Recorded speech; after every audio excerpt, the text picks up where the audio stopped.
সার্জিস আলমের বাবা এই মেয়েটাকে আদর সোহাগ করেছে। এটা ভাইরাল হয়ে গেছে, এটা নিয়ে বহুত কিচ্ছা কাহিনী। সার্জিসের বাবার সাথে নাকি ছেলের ঝগড়াঝাটি হয়েছে, বাপেরও চরিত্র খারাপ, ছেলেরও চরিত্র খারাপ। আমি বলেছি লাভ ইজ পাওয়ার, এটা কোনো অপরাধ নয়, কিছুই অপরাধ না।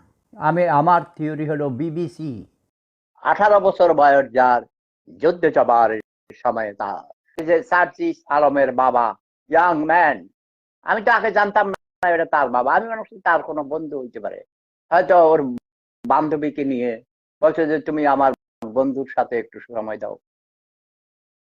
হালাল কনসার্ট উপভোগ করছে তারা, হালাল কনসার্ট। ইয়েস, বিয়ে হবে মনে হয়। বিয়ে হবে কেন? বিয়ের দরকারটা কি?